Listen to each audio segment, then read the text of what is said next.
What's a job you would never do no matter how much it paid? Before we begin, don't forget to subscribe to the Vancher channel.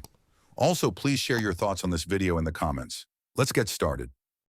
Story 1. Funeral director, or the person who has to drain the blood, pump in the embalming fluid, and prepare the body. Especially if the passing was a violent one, like a car accident or takedown, and I had to reconstruct the face and apply makeup for an open casket viewing. No thanks. I want no embalming and to be cremated in a cardboard casket with my ashes to be put in a pair of maracas. Then have a salsa party with me as the guest of honor. Answer, ex-funeral director here. The embalming reconstruction actually isn't that bad once you get used to it. Even things like rotten bodies and bad smells, you sort of get used to it. It's the kids, young people, you should never ever get used to dying. A former colleague of mine once said if you get okay with a dead child, it's time to leave the profession. Story 2. Paramedic, I did that shoot for 23 years for pennies. After finally changing careers at 40 and seeing how good things can be, if you told me I had to go back on the truck, I think I'd probably just start a shotgun instead. ETA, people keep asking. I'm now an electrical engineer with a medical device company that I promise you heard of. Answer, I have a buddy that was the opposite. He was mostly an office worker in the financial world. He always wanted to be a paramedic. So in his late 40s, he was very financially stable, and his kids were starting to leave the nest. So he took the plunge and did the courses and got certified. Was paramedic for less than 10 years. The last 2 years, he was doing bare minimum hours. Busted his back for a while, too. I don't think he has any regrets, but I could tell near the end, he was just waiting to cross the finish line to reach his retirement objectives. Story 3. Telemarketing or cold calling sales. Not because it's hard or gross, but because I couldn't handle being the person everyone disliked hearing from. Interrupting people's dinner to sell them stuff they don't want. Getting hung up on 100 times a day. Knowing that every single person who answers wishes you didn't exist. That would destroy my soul faster than any amount of money could fix. Story 4. Children's Protective Services worker. I'm an attorney who gets called into court on some of these cases, and I have the utmost respect for those in that line of work with everything they deal with. There is no amount of money on planet Earth that you could pay me to go into someone's home and take their children away from them. Story 5.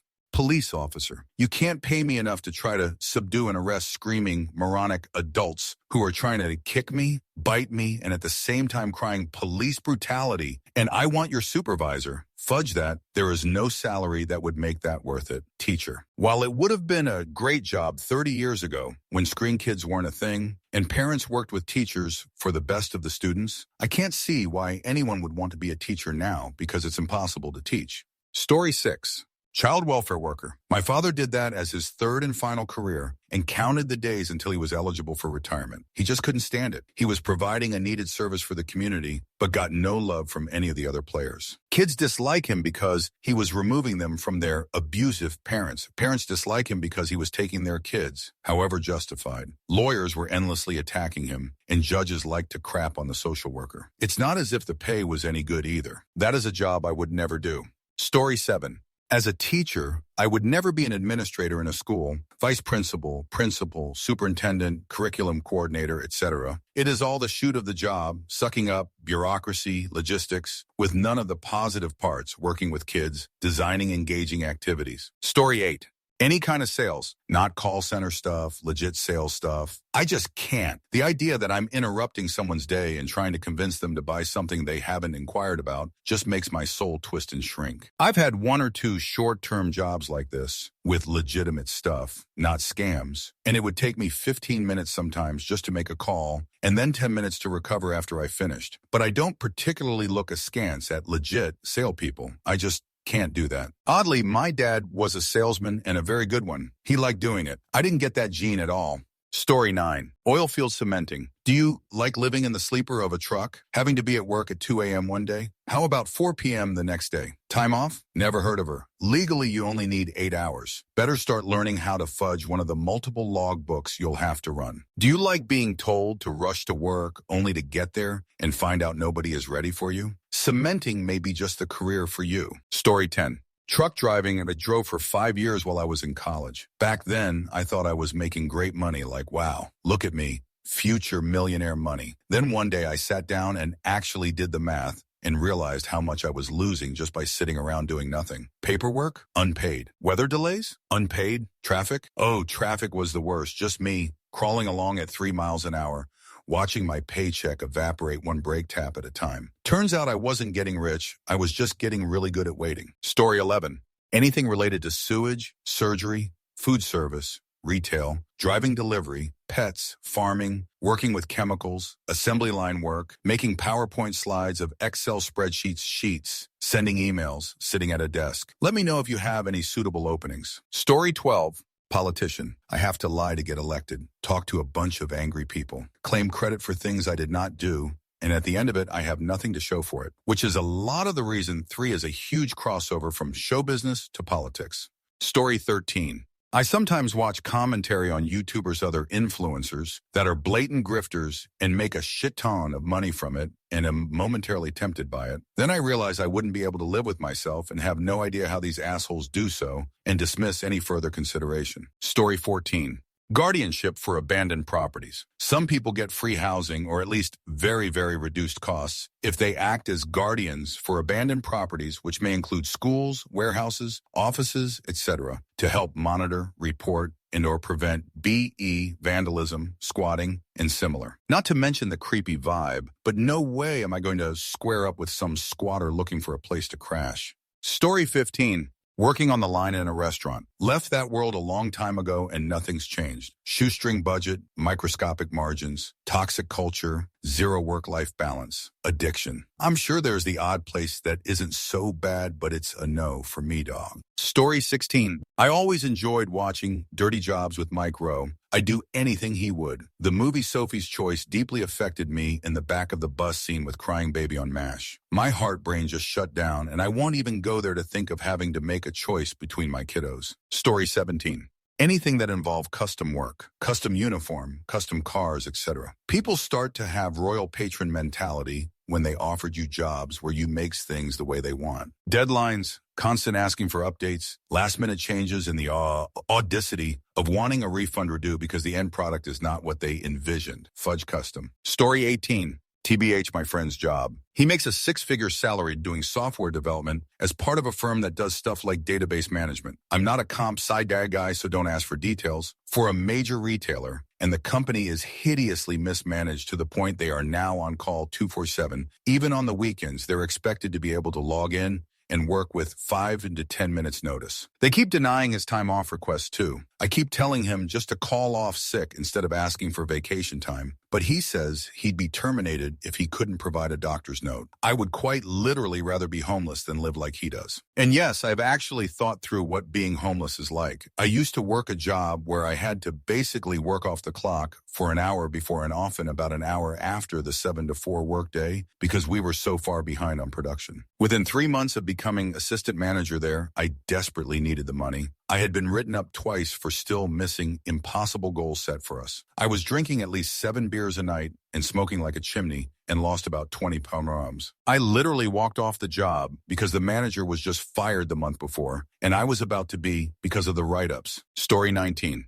I've volunteered for tragic end prevention, victims of SA, and similar phone hotlines. After 3 years, I needed therapy myself. Not sure I could do that again. Working in IT now. Hope to never ever touch networks, databases, mail, or phone systems. Actually, I know I won't for no love or money. Story 20. Snake handler or anything that requires me to be out in an area where there's a good likelihood I'll encounter venomous snakes. Most of the other jobs people are listing I would do. Like, would I work in a call center or clean up poop for 1 million a year? Yes, I would. Story 21. CPS because some parents are poor trash and evil. Anything to do with working with children, in fact, since it's always underpaid and parents can be trash to deal with. Fast food work, again, underpaid for dealing with too much crap and animal control because it's heartbreaking how many animals are abused and neglected.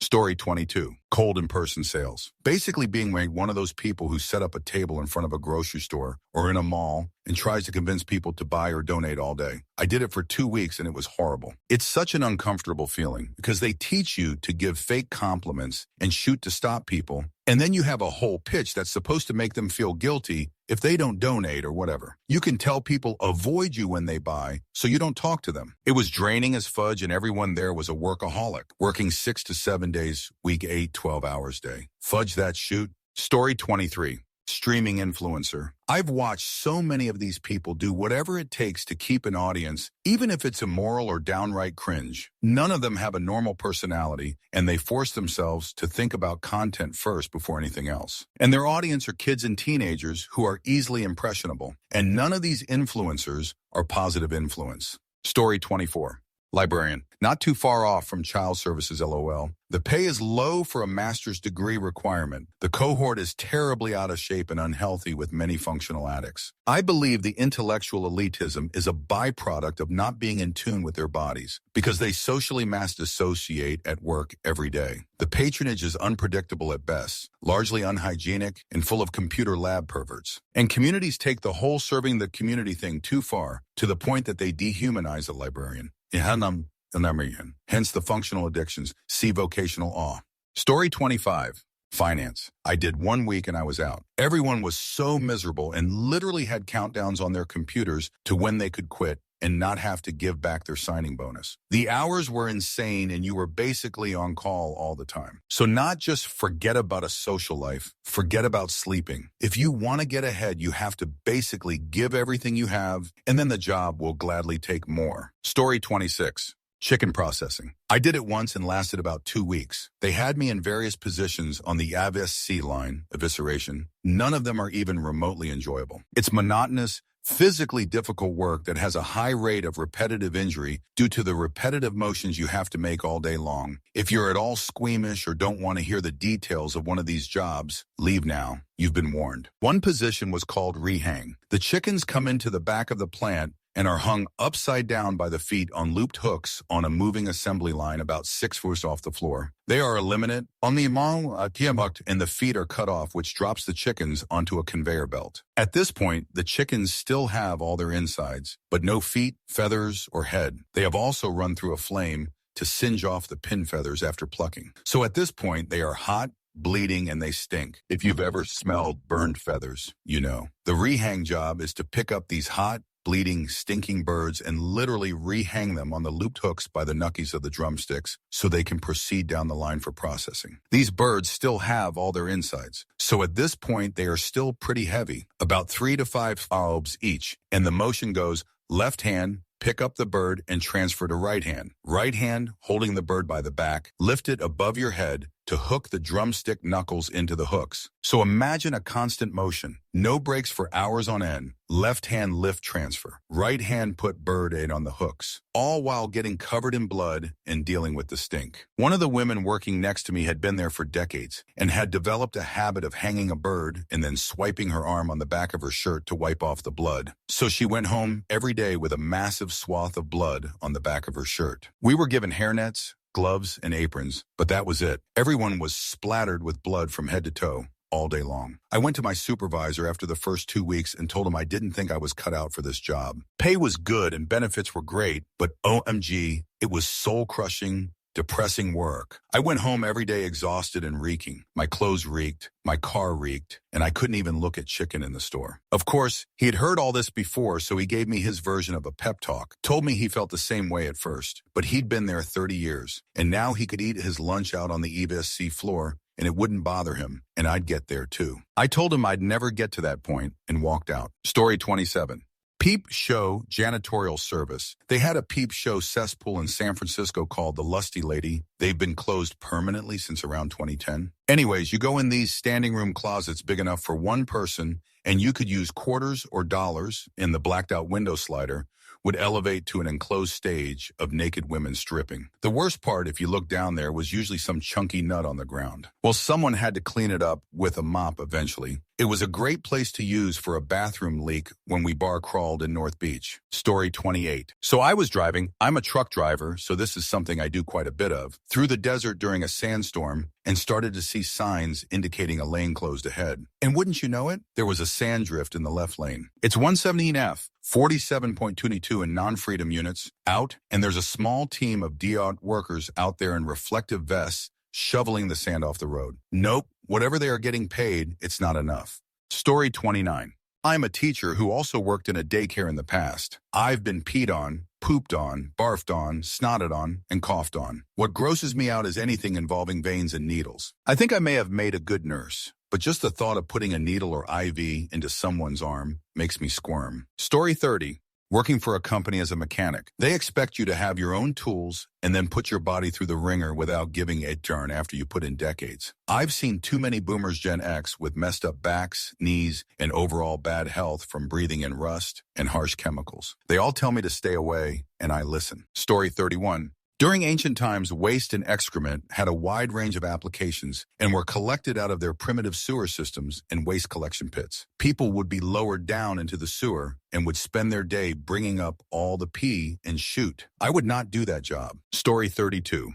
Residential building management. I worked in a low-income residential building and dealing with the substance use, break-ins, tenant rights, and vandalism, threats, dead bodies, etc. I moved on to commercial management, which is twice the pay and half the work. I worked in a high-income building with needy tenants that can never be happy, only to be met with complaints over and over. Now at $130K a year and able to sit at my office and play video games practically all day is my jam. Story 33. Corporate anything. Overhearing my ex's meetings made me realize I could never do it. The bullshit nature of the meetings themselves, the corporate speak, the jerk kissing, etc. Can't believe these types get paid what they do to not actually do anything of substance half the day. Story 34. Law enforcement. Seems like a thankless job. The bad apples overshadow the good ones. You're always second-guessed. If not by supervisors, then by the public. I overthink things, and I know that is too much time in which you need to make split-second decisions and judgments. Story 35.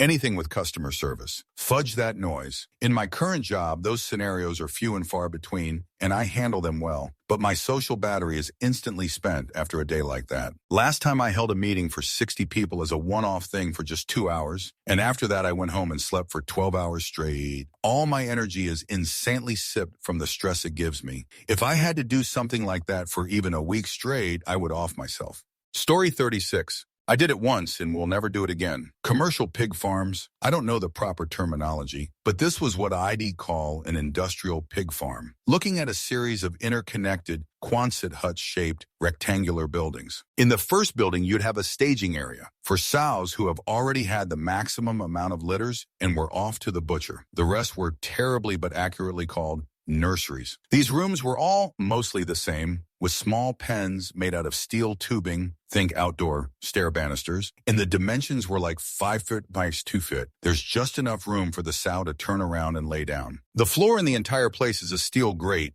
but you couldn't even call it a grate. It was steel framing, maybe spaced 5 inches apart, just narrow enough for your feet to not slip through. When you enter this place, the first thing that hits you is the smell. Even while ventilated, the smell of ammonia is so strong and pungent, it burns your nostrils and lungs. The grates I mentioned in the nursery, yeah, it's just a large pit where all the excrement and urine falls into. My job was to give a series of shots to piglets and dock one intimacy in order for sorting. I believe males, can't remember. I tell you, I'm not naive or some activist, but doing that left a permanent impact on me. I understand how the world works, but having to just casually chop off the tail of a few-day-old piglet with snips and listen to them scream in pain and release their faculties. I mean, we had a numbing spray and a blood coagulate agent in it, but still. Then jamming 3 to 5 shots into a specific spot in their neck with a 3-inch needle. I would grab one, and they'd be all happy, oinking cheerfully to screaming, releasing their bowls, and shaking violently after it was over. It was like this 6 days a week, 9 hours a day. Occasionally dragging out a dead sow with a bobcat. I was only there a few months, but those memories stick with me to this day. This would have been 2015, and I was 17, and it was $16 an hour, cash. Good money for a kid still in HS. I had a diesel VW, and the farmer gave me free diesel, which was nice. But 10 years later, I'm still not sure if it was worth it. Also spending time with the other workers there, who were undocumented migrants who lived in an old farmhouse on the property. Making tacos every day for lunch and learning broken Spanish and hearing stories was the only light in this story. Story 37.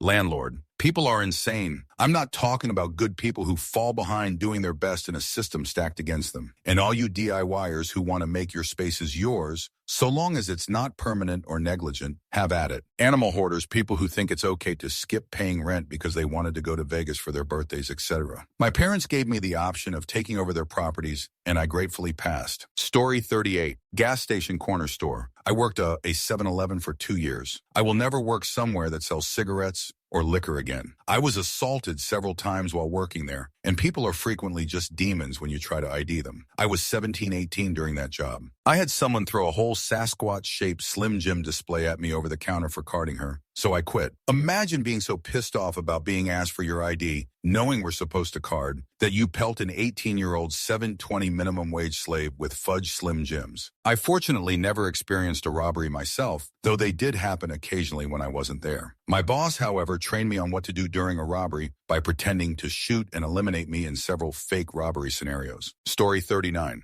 Waiter, my memory sucks and I dislike scribbling things down in a hurry. I'm clumsy. Dishes and glasses will definitely get dropped every trip. 4, I'm not customer service oriented. I'm not hospitable in that regard and wouldn't care to make your experience a pleasant one. I'm a very pleasant person in a conversational setting, but that kind of goes out the window when I have to do something for you. That's why I respect the hell out of waitstaff. They're doing something I could never do, and they do it so well. I've always been impressed by the ones that take very little to no notes. Salesperson 1, I am way too candidly honest and would tell you exactly what you're getting, both the good and the bad. I'd probably get fired within a short time. 2, I don't like approaching people to sell them on anything. I'd rather just have them come to me and ask me questions. Story 40. End-of-life care. Quite possibly the most underpaid job in America. Shoot is stupid. Hard the companies and facilities offering the services are making money hand over fist, but paying our employees almost nothing. They do this and then wonder why no one wants to work for them. Story 41.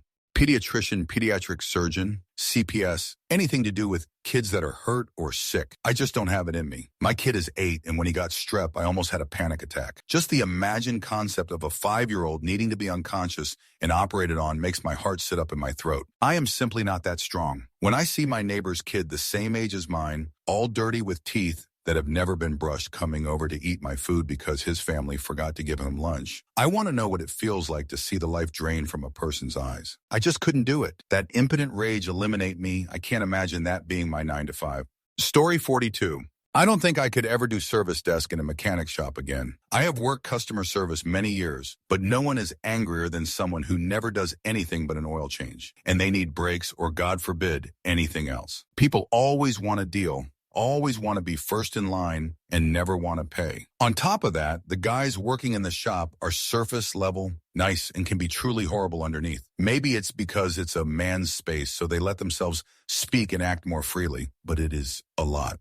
Story 43. Never working with a large group of kids again. Kids are a whole different species. You have to speak in a certain tone and vernacular to get them to even stay still. One bad child can result to an hour-long classroom disruption. One bad kid's causing bruises on another kid can get you into legal trouble. You're constantly getting in trouble and scolded because of someone who has little to no processes of emotions and empathy. It's just not worth it. Story 44. I don't think I could ever be a nurse or a CNA because I'm just too fudge squeamish. It takes a lot of nerve to deal with all the literal shoot and piss and puke they put up with, in addition to the nastiest wounds you can think of. I've seen pictures of some pretty gross shoot, but I know if I saw that IRL, I'd be vomiting or passing out. Story 45. Daycare center. I do not dislike children, unlike a lot of people on Reddit do for some reason, and I don't dislike being around ones of family. But good, I could never bring myself to work at one of them daycare centers. Also, high school para-educator. I wanted to become one, and I worked as a teacher assistant in my senior year of high school, and I learned the hard way that some teenagers are not misunderstood or troubled. They are genuine pieces of shoot. Story 46. There's a lot of jobs I would never do regardless of the money. Anything with kids, anything with hurt or sick animals, dealing with victims of crime, any job that screws people over. I guess to make it a short list, I will never take a job that compromises my morals and values because they're worth more to me than money. Story 47. Unfortunately, from experience, CPS often gets used as a revenge manipulation tool. My GF had 2 daughters and had custody. We lived in a 3-bedroom home. They each had their own rooms. TV, Netflix, computer, cell phones, nice clothes. The house was always clean, food in the pantry and fridge, and they were loved. Yet her ex called CPS on us several times, with each visit being written off as a non-issue. All these visits got dragged out in court when it suited him. He did it too just to make her look bad. He's dead now, died from complications from his substances and adult beverage addiction, which he also managed to hide from his new wife and her 3 kids until the end. His new wife, actually called to apologize, explaining he totally had her convinced the kids were being abused. He hadn't paid child support for years, instead using the money to support his habits, and explained away the letters from the courts as my girlfriend trying to squeeze him for more money. He stole $20K from my GF, from the sale of the house, and another $20K from a closed 401K. The man stole the kids' Christmas money, a few $100, and it turned out one of the kids' medications when she got sick because it contained something he could use to get high. We quietly replaced the money, not wanting to vilify him in front of the kids. When the kids got older, they realized what was going on. They were upset when he died, but not to the extent you would have expected. She and I are not longer together for reasons, but I keep up with what the kids, now grown, are doing. We talk occasionally. Story 48, serving in the military. Not out of moral objection and not out of cowardice. I just do not have the temperament to unquestioningly take orders. I guarantee I'd be arguing with the officers and grumbling about how this is bullshit and can be done better. I'd almost certainly be branded an insubordinate troublemaker and be busted down to the fuck-up platoon doing punishment drills and peeling potatoes. Story 49. Sales of any kind. I feel that in order to be good at sales, you have to lie to and manipulate people, and I would never do that for money. If I was in a situation where I genuinely think what I'm selling is a good product that they would genuinely benefit from, I might consider it, with the restriction that there are 0 cold calls, and I'm only talking to people who have expressed an interest in it. I could maybe get by. But that combination is exceedingly rare, so it's just not worth it. Story 50. Probably doesn't qualify as an actual job, but anything related to pornography. I consider it like selling your soul or committing a serious violent crime, and there is no coming back from it. Once you get involved in that degenerate industry, your soul is forever tarnished, and you don't deserve to be accepted in society, to have a family, or to have a spouse.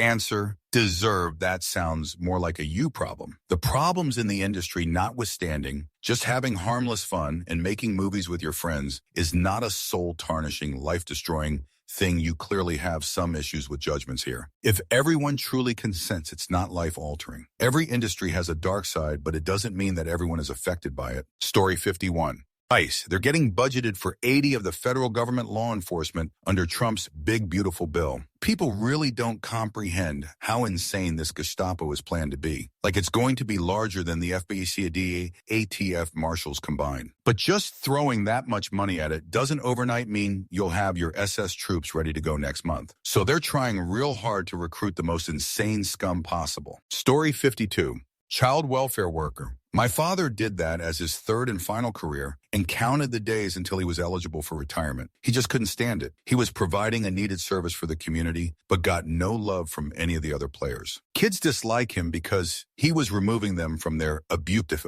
parents. Parents dislike him because he was taking their kids, however justified. Lawyers were endlessly attacking him, and judges liked to crap on the social worker. It's not as if the pay was any good either. That is a job I would never do.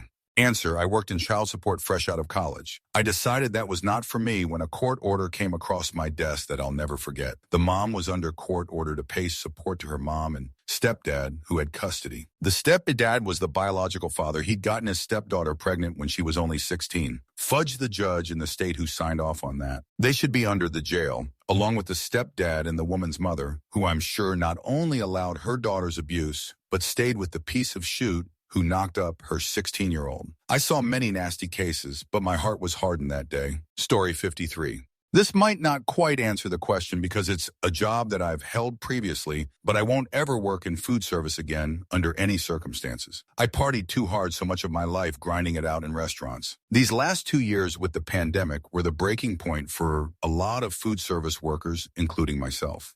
Answer, spent 15 years in the business doing virtually everything. Cooking, serving, bartending, bar managing. What a fudge nightmare. Took the unemployment for 4 months last year and landed a job at a liquor store that wanted someone with extensive wine and spirits knowledge. I most certainly took a pay cut, but I've never been happier. I'm so glad to see the pandemic allowed many to escape that garbage fudge industry.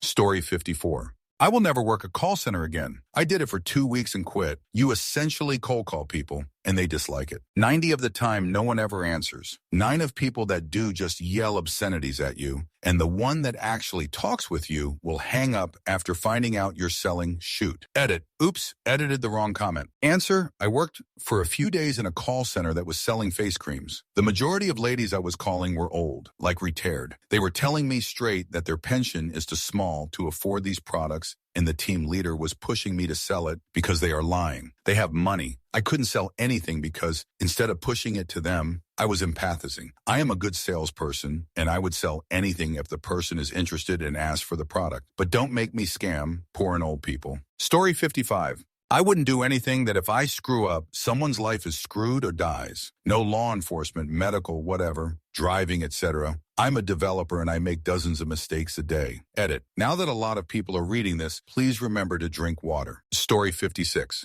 Janitor, senior care, sewage. Got nothing but respect for those that do, but just know. Edit. Getting a load of PPL saying how much they like their janitor or sewage jobs. Y'all keep saying once you get past the gross part, I get it. It's not a bad job. I got nothing but respect for those who do it, but it's too gross for me. Your particular job may not deal with much gross stuff, but when there is something gross, I would be the one called to deal with it, and I don't wanna. My grandmother used to be the janitor at my high school. She would tell stories of the absolute filth and sick and mess left behind by sick freaks for her to clean up, including but in no way limited to poop sculptures in or out of the toilets. Answer. My dad used to be a janitor for schools. He said it was chill AF. Sure, you get to clean lots of nasty bathrooms, but you have equipment that basically does the job for you, so we're not on your hands and knees cleaning things. Kid vomit on the floor? Sawdust a solution that soaks it up, so all you have to do is sweep it. Got a problem you can't do by yourself? Get the other janitors to help you out. He basically just mopped and listened to his music and nobody really bothered him. Also forgot to mention the lunch ladies let him take basically however much leftover food he wanted. There's definitely some perks to the job. Second edit, you get lots of benefits and on the same schedule as the schools, so that's holidays, breaks, etc. This is my last edit, but my dad eventually went from janitor to custodial supervisor, then a director of facilities at a private school. He has taken a job as a manager of multiple McDonald's buildings throughout the state we live in and makes about 40-something an hour, never went to college.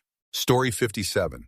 Deep sea diver welder. Wow, this blew up. Thanks all. I'm 42 now. Maybe 20 years ago I would have thought about it, LOL. But of all things in this time in my life, that would be the one. I'd rather change light bulbs on one of those crazy high cell towers. Story 58. Sales that are advertised as customer care, informing, etc. I'll try sales, but don't try to sell it to me as something else. Looking at you, every charity organization, cop, or anything military. I'm the wrong person for it, and I want nothing to do with it. Literally a lose-lose situation. Influencer. My private life is private. Story 59.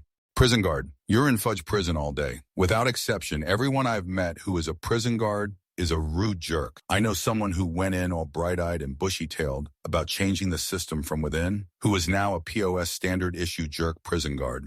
Story 60.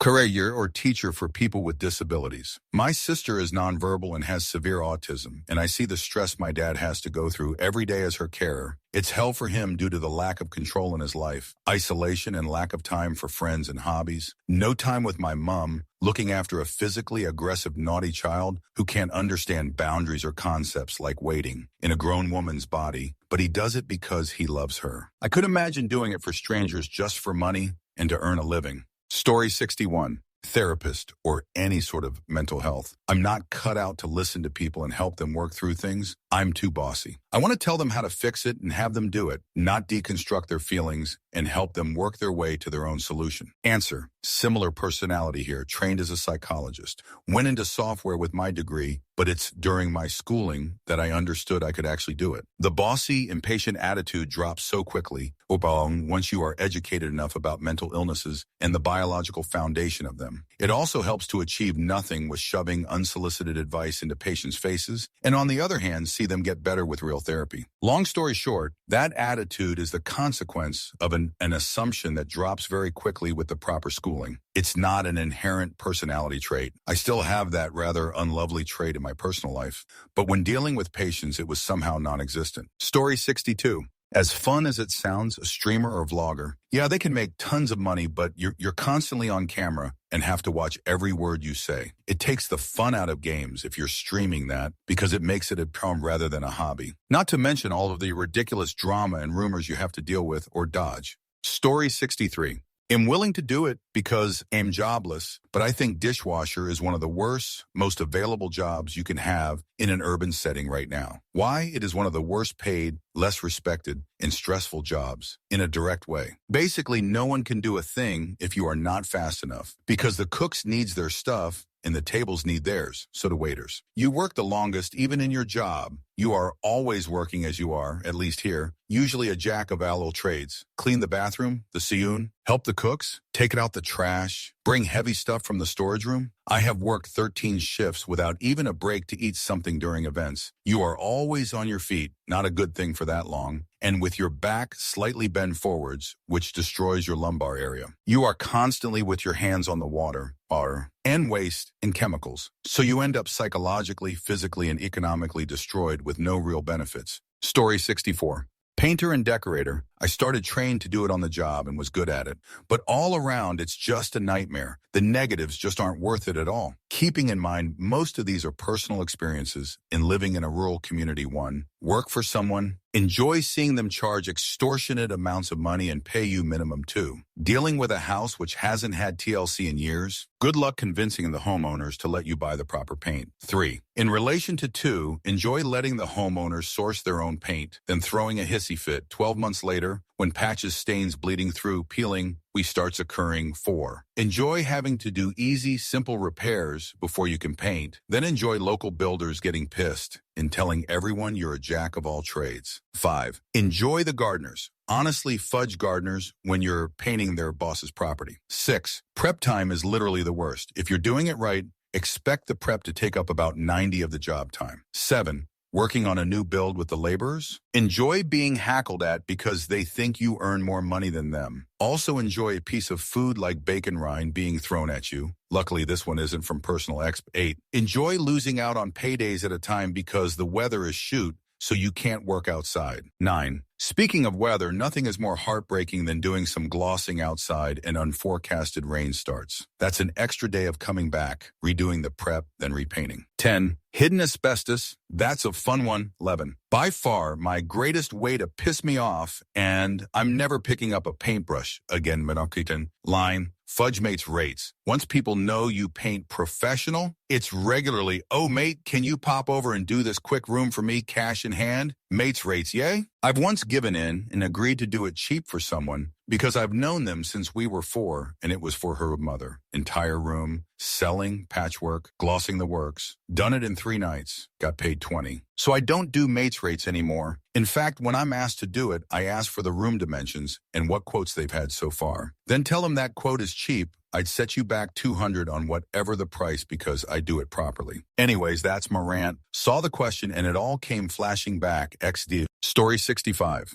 Funeral services. I got an interview and then the talk of the commission on coffins, etc. came up. I left. I just couldn't picture upselling passing. I have an okay relationship with mortality and thought I would be good at helping people through a difficult time. But profiting off their love felt wrong to my core. Story 66. Waiter, servers, or anything serving the public food and/or drinks. People are fudge animals at restaurants and bars. You're not a server. They treat you like you're their servant. People in hospitality are treated like shoot for no other reason than their job is to try and make you happy. So they don't yell back or call you out on your shoot. I always felt so bad for servers on Sun for breakfast, lunch. I literally stopped going to places on Sundays. I find that people who are obnoxiously tipsy are infinitely more respectful than the average Sunday church crowd. They are seriously, without a doubt, some of the most entitled, bigoted, and disrespectful people God ever created. Honorable mention, nurses, especially Arakuni QATC,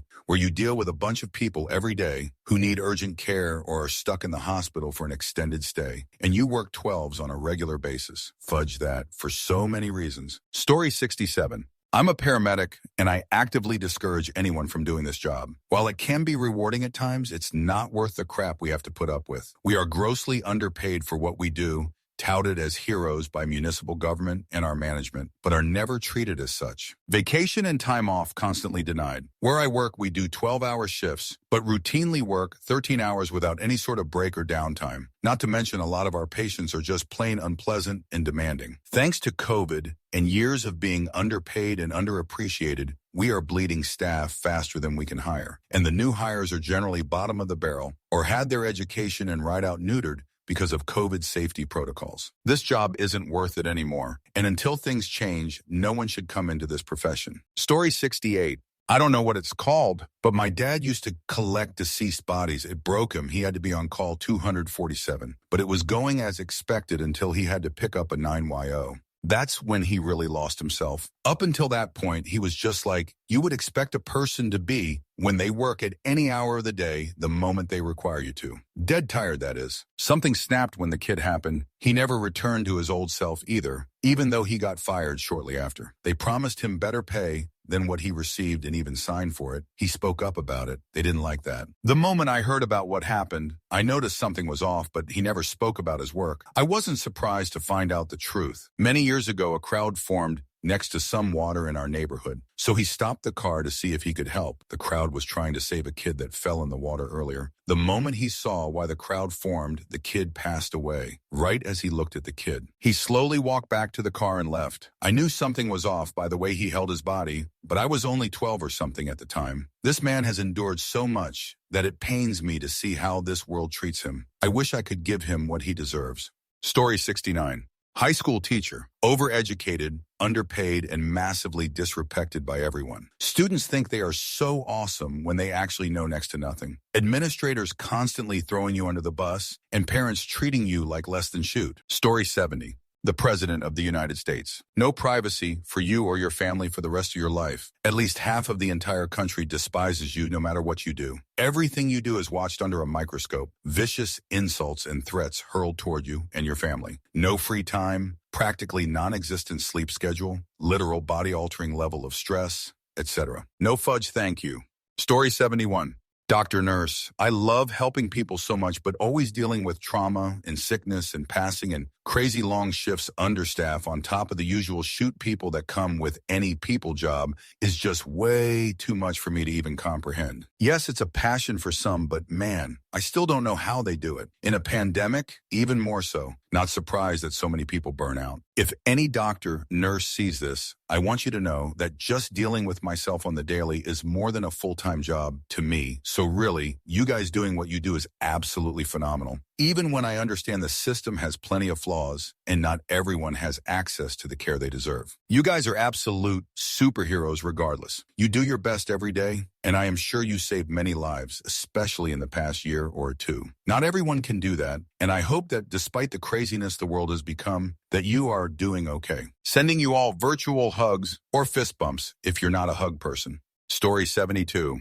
Waiter. I remember my mom telling me decades ago when I was in high school about a customer who complained that the yolk was broken on her fried egg and demanded a new plate of food. My mom took that plate away, scraped the uneaten food into the trash, and brought the woman a new plate with unbroken yolks. This bee looked at the food for a few seconds, nodded once, then picked up her fork and chopped the egg into little pieces before starting to eat. I was furious on my mom's behalf for this woman's behavior, and I know I can't do that job. Story 73.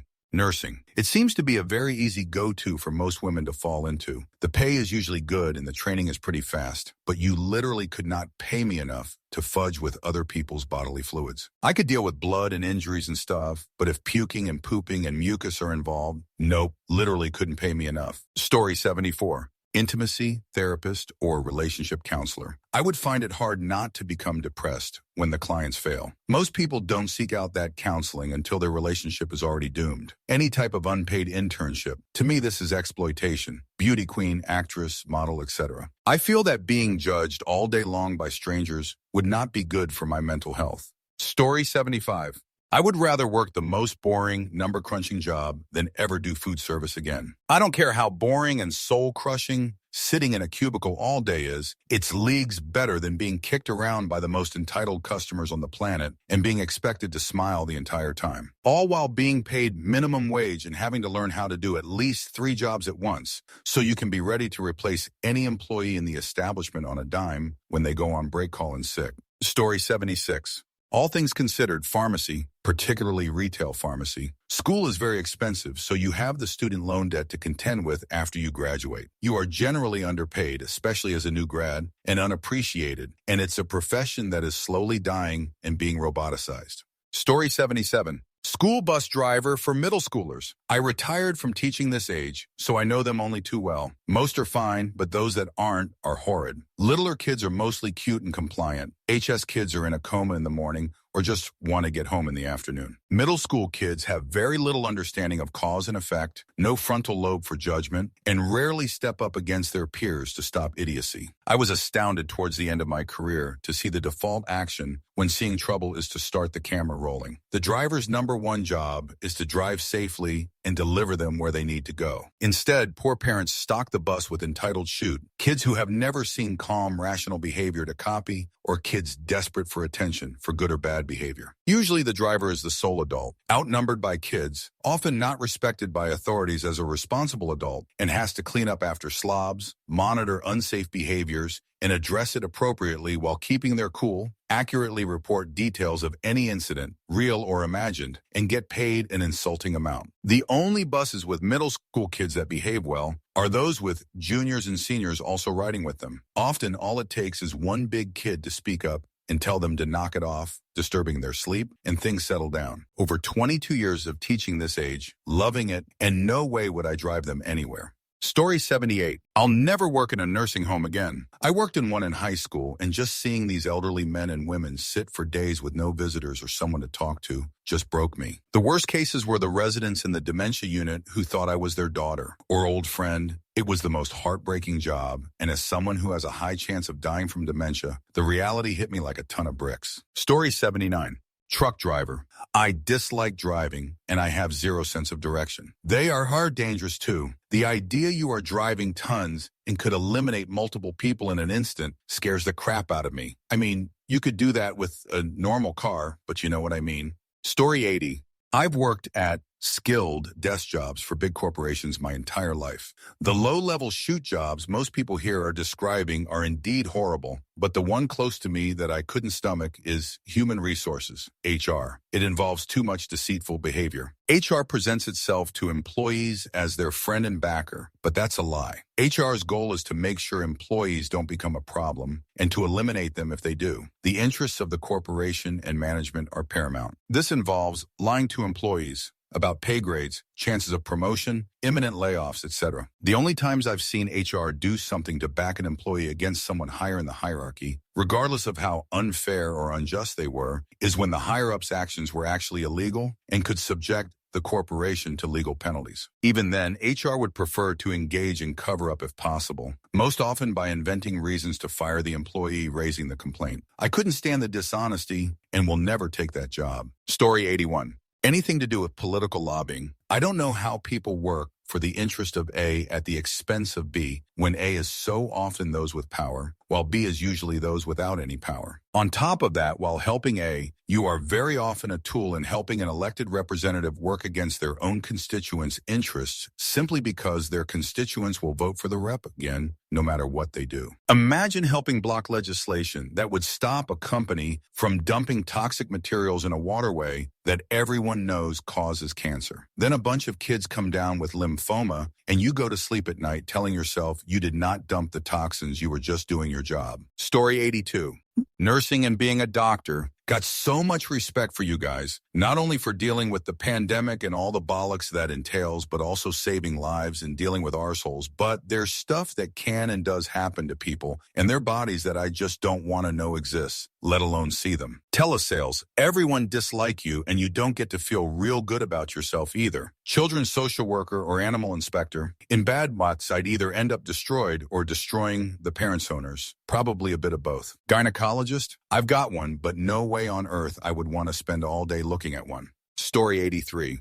Funeral home. I signed up when I was in college to get some extra money and I quit in 2 weeks. Just couldn't handle seeing dead bodies of kids, women, elderly being brought in all the time, and the sound of cries wailing all day long during funeral processions. Also made me realize that life is short and we only have a small amount of time to walk this planet, so treat every day like it's your last. Story 84. Customer service. I haven't done it since 2006 and I never will again. People are absolute fudge assholes and I just don't have the patience. Back then, I got a few write-ups for arguing with customers, Walmart, because I'm not the type that can sit there and be berated by a moron without matching their tone and pointing out why they're wrong. I don't get why people are rude to base-level employees. That's what supervisors and managers are supposed to be there for, to uphold and represent company policies and values. Of course, instead of being a shield for employees, they tend to see their involvement as a failure of their subordinates and take it out on them after all is said and done. Fudge corporate America and double fuck corporate customer service. Story 85. Anything that involves children. When I went to uni, I wanted to major in English education as I wanted to teach English to business people abroad. The second I found out that the internship would involve teaching children, I noped right out of it. Thankfully, this was before the year even started. Instead, I signed up for computer science. I graduated in web design this academic year. Story 86. I used to eliminate termites in New Orleans when I was 16 years old. My day consisted of the following. Get to a house, usually in a sketchy part of New Orleans, crawl under the house with a trenching tool, a metal pole with a metal wedge welded at a 90 angle on the end of the pole. Each house has between 25 and 100 brick columns holding up the house, and most houses were about 112 feet off the ground, some much lower. So I had to crawl on my stomach and dig a 6'6" trench around each column. Every house had trash, poop, spiders, every other creepy crawler you could imagine. But some houses also substances, needles, glass, and everything else you'd expect to find under a house in New Orleans. It's scorching hot in New Orleans. So after digging the trenches, you crawl out from under the house drenched in sweat, which has mixed with the dirt, so now you're covered from head to toe in a Bourbon Street mudbug concoction. Picture Arnold Schwarzenegger when he is hiding from Predator. Then you have to grab a drill and crawl back under the house and drill a hole in every other brick in each column. Then crawl out. Then you go grab a hose connected to a tank filled with a chemical called Thermidor. Then you go back under the house and fill up every trench with Thermidor. You also have to spray some in each hole you drilled, but some of the holes dislike you, and spray the chemical all over your face and in your eyes. Your day isn't done yet through. You also have to dig a trench around the entire exterior of the house, and if they have a driveway, drill a hole every 6 inches where it meets up with the house. Spray the holes, get some more Thermidor in your eyes, and then plug all the holes with corks. Worst job I've ever had. I've had probably 20 different jobs since then. I did that for an entire summer for $8 an hour. I wouldn't wish it on my worst enemy. Edit, format. Story 87. Anything pushing sales. I worked for a bank once and we had to try to sell customers on various financial services. We had a whole training on turning a no into a yes in the sales world. It felt predatory and slimy just taking a turn a no to a yes training, and that was just for banking. I found a new job a week later. I couldn't imagine working a full-on sales job and having that be my everyday. Story 88. Anything that has to do with fiberglass. Worked in a factory back in the mid-90s where they made gas fireplaces. I was assigned to applying fiberglass tape to the edge of the frames. Ruined my work clothes, agitated my skin like an ongoing allergic reaction. The protective gear they gave me was practically a placebo. Never again. Story 89. My ex was a teacher for severely autistic students. I don't know how she did it. She was spat on, got her hair pulled, got food and feces thrown at her on a daily basis. These kids would never grow up to become normal adults, but they could one day learn to better control their impulses. And that's why she did it. She saw happiness in every small progression. An angel. I could never. Story 90. I once was a bum. I lived in a truck in Alaska. That truck ended up breaking down and I needed to make some extra cash to repair it. I was in a rather popular tourist destination and one that relied heavily on chartered fishing trips. I got a job taking the fish that tourists caught on these trips and processing them into one of several conditions based on the customer's preferences. It was a job that required 12, 16-hour days with no way to know what it would be beforehand. I had to literally fight off huge birds while cleaning fish. It was quiet enough right up until it was insanely loud, and there was no in-between. The work itself was repetitive and required very low skill. I dislike every second. Story 91. I grew up watching my father stay up all night doing echocardiograms and getting called into the hospital at odd hours of the morning. He also has to tell the people when their family members didn't make it. I've seen how it has affected him in his everyday life. I'd never become or marry a doctor for this reason, but I have infinite respect for my father and other people that work in the medical field. Story 92.